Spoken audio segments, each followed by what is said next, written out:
Hello everyone and welcome back.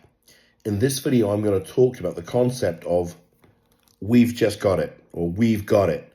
And this conversation came about, this phrase came from a conversation I had with a colleague of mine, somebody that I have just enormous respect for, just a phenomenal clinician who's been doing this for a long time, also a world-class interventionist, travels all over the world doing interventions, and I just have such high regard for this individual. And we were talking about a family that he had been trying to work with, and actually the conversation sort of really resonated with me because it sounds very similar to a number of families we have either worked with or tried to work with. And so here's the story. Here's the sort of the background. This family had called him. They had a son, early 30s, 32, 33, I think he was. And he had a long history of substance use, mental health issues. This had been going on for 10 years. It sort of began in his late teens when he was still in high school, when he was diagnosed with ADD. He was prescribed a medication that he used for just a very short period of time because he said he didn't like the way it made him feel. He then progressed to marijuana and pretty much has been using marijuana, illegal and legal, ever since. Obviously, his mental health issues have, obviously gotten considerably worse because they've gone untreated, and the family has been able to get him into treatment. I think he's been in at least 10 or 12 different treatment centers.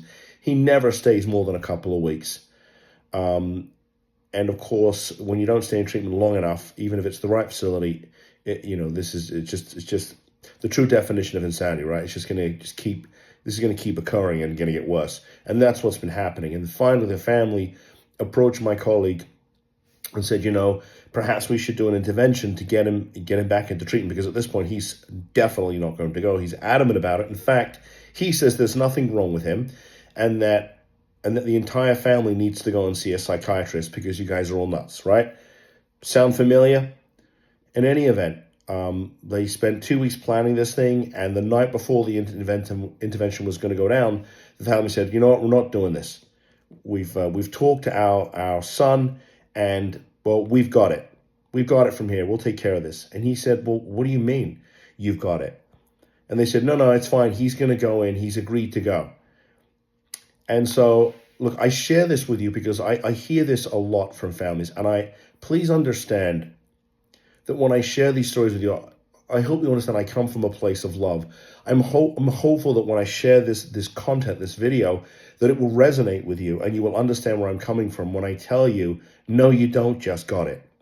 If you have a loved one who has been suffering for years and years and years and years, and you have been suffering, you, the family, have been suffering for years and years and years, and nothing seems to be working, you don't just got it.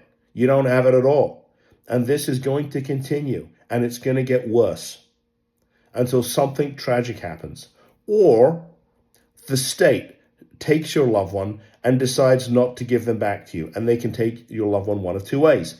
Either through the criminal system, because God forbid somebody does something really silly like drive high or drive drunk, right? You get arrested. Or perhaps even worse, the state will take you through the mental health system and they'll keep you. And from other content I put out there, I file 100 cases a year to get people out of Florida's mental health system.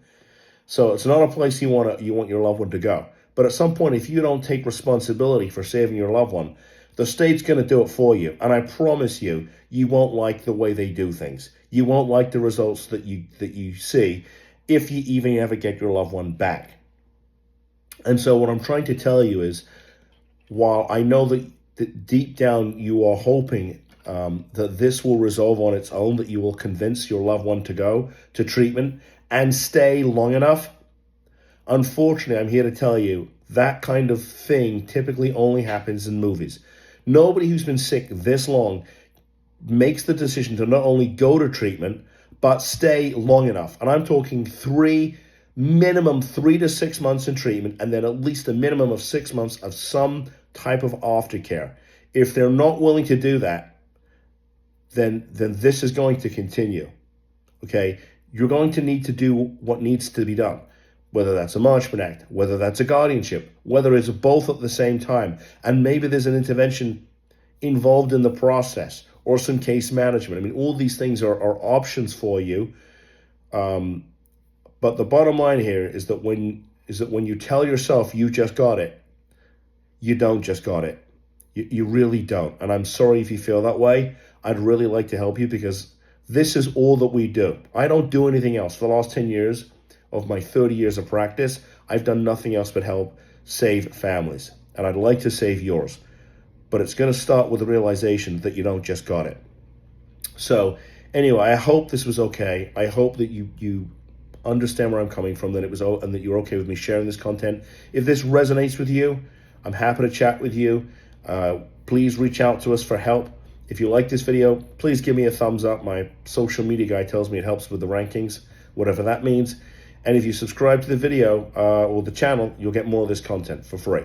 So with that said, thanks for tuning in. See you in the next video. Bye-bye.